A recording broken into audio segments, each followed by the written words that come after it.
तो चलिए गाइज चालू करते हैं हम लोग प्रश्न को एसएससी जीडी की, जो कि न्यू वैकेंसी आने वाली है। यदि आप भी चाहते हैं इस बार एसएससी जीडी में जॉब लेना और देश की सेवा करना, तो आपके लिए यह वीडियो जो है महत्वपूर्ण साबित होने वाला है।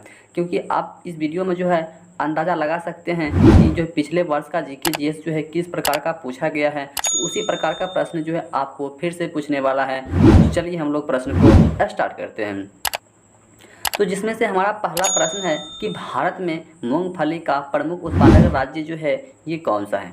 भारत में मूंगफली का प्रमुख उत्पादक राज्य जो है ये हमारा कौन सा है।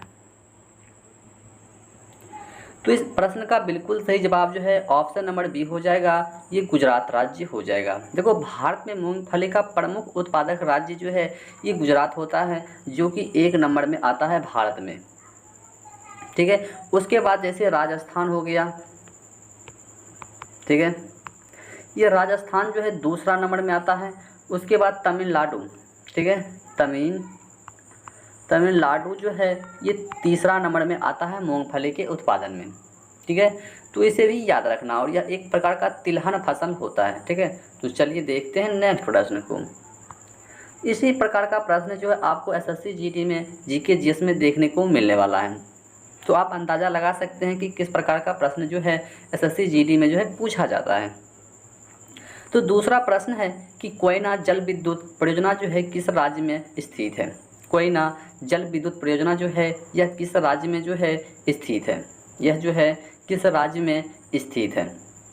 देखो, यह जो है महाराष्ट्र राज्य में स्थित है। ठीक है, यह जो है महाराष्ट्र राज्य में स्थित है। महाराष्ट्र के इनकी सातारा में स्थित है। यह जो है महाराष्ट्र के सातारा में स्थित है। इसका आरंभ जो है 1962, ठीक है, इसका आरंभ जो है 1962 से 63 के मतलब ईस्वी में जो है इसको किया गया है। ठीक है, 1962 से 63 ईस्वी में जो है किया गया है। चलिए अगला प्रश्न जो कि 3 नंबर प्रश्न है कि भारत में सही मायने में किसे स्थानीय स्वशासन का जनक कहा जाता है। भारत में सही मायने में किसे स्थानीय स्वशासन का जनक कहा जाता है। स्थानीय स्वशासन का जनक कहा जाता है। देखो, ये लॉर्ड रिपन को कहा जाता है। यह जो है लॉर्ड रिपन को कहा जाता है। चलिए नेक्स्ट प्रश्न है कि निम्नलिखित में से विशिष्ट दर्शन शास्त्र का प्रतिपादक जो है ये कौन था। निम्नलिखित में से विशिष्ट दर्शन शास्त्र का प्रतिपादक जो है ये कौन था, यह जो है कौन था। तो इसका प्रतिपादक जो है ये रामानुजाचार्य, क्या हो जाएगा, रामानुजाचार्य। इस प्रश्न का बिल्कुल सही जवाब। चलिए अगला प्रश्न बताना है 5 नंबर कि निम्नलिखित में से कौन सा व्यवसाय के आधार पर जुलाहा था। निम्नलिखित में से कौन जो है व्यवसाय के आधार पर जुलाहा था, व्यवसाय के आधार पर जुलाहा था। देखो, व्यवसाय के आधार पर जुलाहा जो है ये कबीर था, ये जो है कबीर था। इस प्रश्न का बिल्कुल सही आंसर जो है ऑप्शन नंबर ए है कि ये कबीर था। आपका एसएससी जीडी का नोटिफिकेशन जो है ये मतलब जो है ये बहुत जल्द जो है अब जारी होने वाला है, इसलिए जो है आपको तैयारी में लग जाना चाहिए। तो अगला प्रश्न है कि स्वर्ण मंदिर की स्थापना जो है ये किसने किया है। स्वर्ण मंदिर की स्थापना जो है किसने की थी। देखो, स्वर्ण मंदिर की स्थापना जो है ये गुरु अर्जुन देव ने किया है। यह जो है गुरु अर्जुन देव ने किया है। और हम बात कर ले कि स्वर्ण मंदिर जो है ये कहाँ पर स्थित है, यह जो है अमृतसर में स्थित है। यह जो है अमृतसर में स्थित है। स्वर्ण मंदिर जो है यह अमृतसर में स्थित है। और इस मंदिर को जो है हरमंदिर साहिब या दरबार साहिब भी कहा जाता है। इस मंदिर को हरमंदिर साहिब या दरबार साहिब मंदिर भी कहा जाता है। चलिए अगला प्रश्न है 7 नंबर कि ऑस्कर अवार्ड जीतने वाले पहले भारतीय जो है ये कौन है। ऑस्कर अवार्ड जीतने वाले पहले भारतीय जो है ये कौन है, पहले भारतीय जो है ये कौन है। तो देखो, ये भानु अथैया, क्या हो जाएगा, भानु अथैया। इस प्रश्न का बिल्कुल सही जवाब जो है ऑप्शन नंबर ए हो जाएगा, भानु अथैया। चलिए अगला प्रश्न है 8 नंबर की, विश्व की पहली महिला प्रधानमंत्री जो है ये कौन थी? विश्व की पहली महिला प्रधानमंत्री जो है ये कौन थी? देखो ये श्री माओ भंडार नायके, क्या हो जाएगा? श्री माओ भंडार नायके, जो कि विश्व की प्रथम महिला प्रधानमंत्री थी। विश्व की प्रथम महिला प्रधानमंत्री थी, जो कि श्रीलंका की प्रधानमंत्री थी। ठीक है, श्रीलंका की प्रधानमंत्री थी। यह जो है श्रीलंका की प्रधानमंत्री थी। ठीक है, और इसे 1960 में जो है इन्होंने 1960 में जो है पद को ग्रहण किया है। 1960 में जो श्रीलंका के पीएम के रूप में जो है यह पद को क्या किया है? ग्रहण किया है। तो चलिए देखते हैं नेक्स्ट प्रश्न को। देखो इसी टाइप का प्रश्न जो है आपको एसएससी जीडी में जीके जीएस से मिलने वाला है। ठीक है, अगला प्रश्न है 9 नंबर की, सबसे बड़े क्षेत्रफल वाला भारतीय राज्य जो है ये कौन सा है? सबसे बड़े क्षेत्रफल वाला भारतीय राज्य जो है ये कौन सा है? देखो यह जो है राजस्थान, क्या हो जाएगा? राजस्थान। हम बात कर ले तो यह जो है 3 करोड़, कितना हो जाएगा? 3 करोड़ 42 लाख 12,390 वर्ग किलोमीटर। ठीक है, वर्ग किलोमीटर। ठीक है, 3,42,12,390 वर्ग किलोमीटर, जो कि राजस्थान का क्षेत्रफल है, जो कि क्या है? भारत का सबसे बड़ा क्षेत्रफल वाला राज्य है। ठीक है, और जनसंख्या वाला राज्य जो है ये उत्तर प्रदेश हो जाएगा। चलिए अगला प्रश्न है 10 नंबर की, विजयनगर राजवंश की राजधानी हम्पी किस नदी के किनारे स्थित है? हम्पी जो है यह किस नदी के किनारे स्थित है? विजयनगर राजवंश की राजधानी जो कि हम्पी है किस नदी के किनारे में स्थित है? किस नदी के किनारे में स्थित है? देखो यह जो है तुंगभद्रा नदी के किनारे स्थित है। यह जो है तुंगभद्रा नदी के किनारे में स्थित है।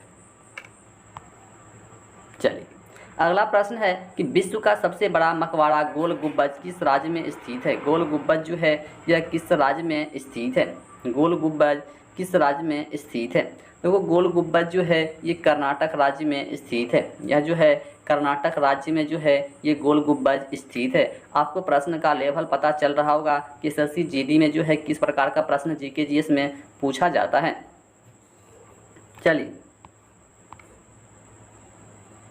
चलिए अगला प्रश्न है 12 नंबर की, वर्धमान महावीर का जन्म स्थान जो है ये कौन था? यानी कि महावीर का जन्म स्थान जो है ये कौन सा है? महावीर का जन्म स्थान जो है ये कौन सा है?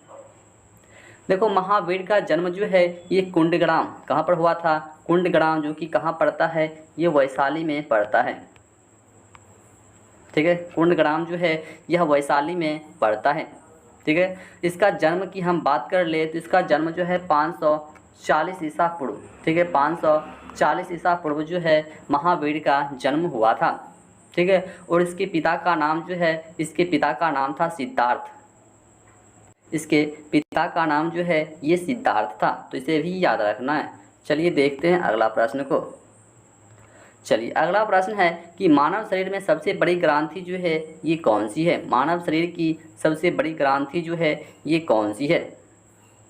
देखो मानव शरीर की सबसे बड़ी ग्रंथि जो है ये लीवर होती है। मानव शरीर की सबसे बड़ी ग्रंथि जो है ये लीवर होती है। इसका यदि हम वजन की बात कर ले तो इसका वजन जो है 1.5 किलो से लेकर 2 किलोग्राम के बीच में होता है। इसका वजन जो है 1.5 किलोग्राम से लेकर 2 किलोग्राम के बीच में होता है। ठीक है, तो इसे भी याद रखना है। चलिए देखते हैं अगला प्रश्न को।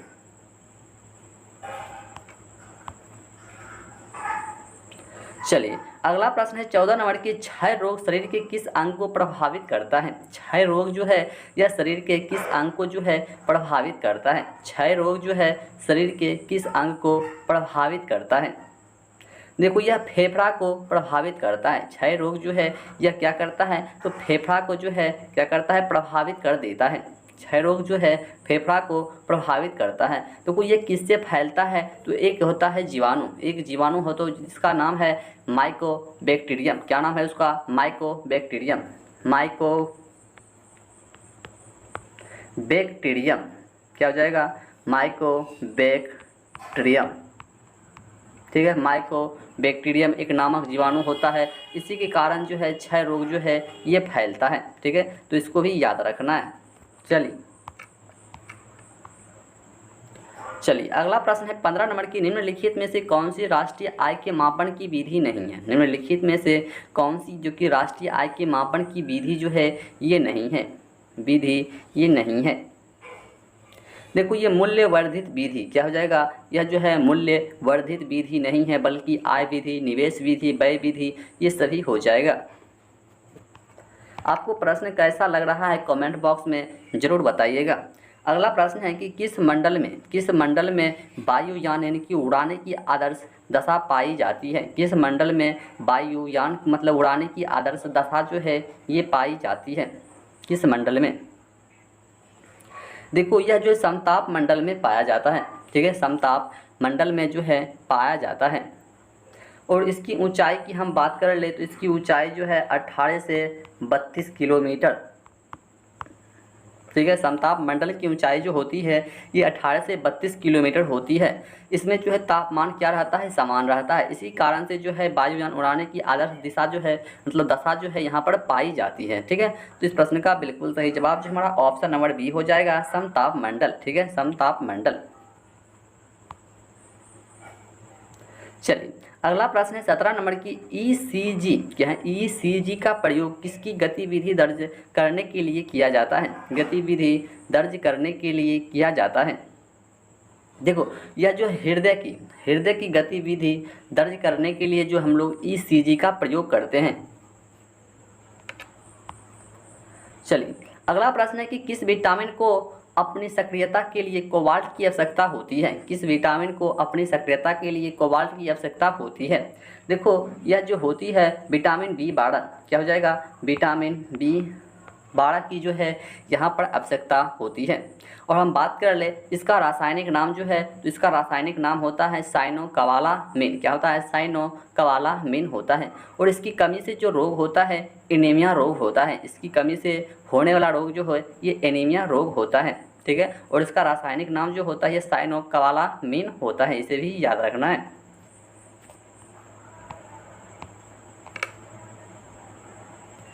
चलिए अगला प्रश्न है 19 नंबर की, निम्नलिखित में से कौन सा राज्य की कोशिकीय नीति का साधक नहीं है। निम्नलिखित में से ऐसा कौन सा राज्य है जो कि कोशिकीय नीति का क्या है, साधक नहीं है, कोशिकीय नीति का साधक नहीं है। देखो ये बैंक दर जो है नहीं है, ये जो है बैंक दर नहीं है, बैंक दर नहीं है। चलिए अगला प्रश्न है कि मूल लागत किसके बराबर होती है। मूल लागत जो है ये किसके बराबर होती है, मूल लागत जो है ये किसके बराबर होती है। देखो परिवर्ती लागत में प्रशासनिक लागत का योग क्या होता है कि परिवर्ती लागत में प्रशासनिक लागत का योग होता है। तो इस प्रश्न का बिल्कुल सही जवाब जो है ऑप्शन नंबर ए हो जाएगा। चलिए अगला प्रश्न है 21 नंबर की, उच्च न्यायालय के न्यायाधीशों की नियुक्ति कौन करता है। उच्च न्यायालय के न्यायाधीशों की नियुक्ति जो है ये कौन करता है। उच्च न्यायालय के न्यायाधीशों की नियुक्ति जो है ये कौन करता है। देखो ये राष्ट्रपति करता है। ठीक है, यह जो है राष्ट्रपति करता है। आर्टिकल, ठीक है, आर्टिकल जो है किसके तहत, 217 के तहत, आर्टिकल 217 के तहत जो है ये राष्ट्रपति जो कि उच्च न्यायालय के न्यायाधीशों की नियुक्ति करता है। चलिए अगला प्रश्न है 22 नंबर की, राजनीति के निर्देशक सिद्धांत के साथ भारतीय संविधान का कौन सा भाग जो है ये संबंधित है। कौन सा भाग है जो कि ये संबंधित है। देखो ये भाग 4 जो है ये संबंधित है, यह जो है भाग 4 जो है संबंधित है। चलिए नेक्स्ट प्रश्न है कि भारतीय नागरिक के कितने मौलिक कर्तव्य हैं। भारतीय नागरिक के कितने मौलिक कर्तव्य हैं ये बताना है। भारतीय नागरिक के कितने मौलिक कर्तव्य हैं। देखो भारतीय नागरिक के टोटल जो है ये 11 मौलिक कर्तव्य हैं। ये जो है टोटल 11 मौलिक कर्तव्य हैं। चलिए अगला प्रश्न जो कि बहुत अच्छा प्रश्न है कि डायनासोर थे, यानी कि डायनासोर जो है ये क्या थे। डायनासोर जो है ये क्या थे। देखो डायनासोर की हम बात कर ले तो डायनासोर का अर्थ जो होता है यानी कि यूनानी भाषा में, ठीक है, यूनानी भाषा में जो है इसको छिपकली कहा जाता था, ठीक है। यूनानी भाषा में डायनासोर को जो है छिपकली कहा जाता था, लेकिन यह जो है सरीसृप था जो कि क्या हो गया, अब जो है विलुप्त हो गया है। अब जो है यह विलुप्त हो गया है, अब जो है यह क्या हो गया है, ये विलुप्त हो गया है। इसको यूनानी भाषा में जो है छिपकली कहा जाता है, ठीक है। चलिए अगला प्रश्न जो कि अभी लास्ट प्रश्न हमारा होने वाला है। चलिए अगला प्रश्न है कि अमेजनी वन है, यानी कि अमेजनी वन जो है ये कौन सी वन है, अमेजनी वन जो है ये कौन सी वन है। देखो अमेजनी वन जो हम लोग कहते हैं उष्णकटिबंधीय वर्षा वन को जो है कहा जाता है, ठीक है। उष्णकटिबंधीय वर्षा वन को जो है अमेजनी वन कहा जाता है, ठीक है। तो आज का प्रश्न जिन्हें कि टोटल जो हम लोग 25 प्रश्न किए हैं और इसी टाइप का प्रश्न जो है आपको एसएससी जीडी में भी देखने को मिलने वाला है, ठीक है। तो वीडियो कैसा लगा कमेंट बॉक्स में ज़रूर बताइएगा और फिर से मिलेंगे नेक्स्ट वीडियो में। तब तक के लिए जय हिंद जय भारत।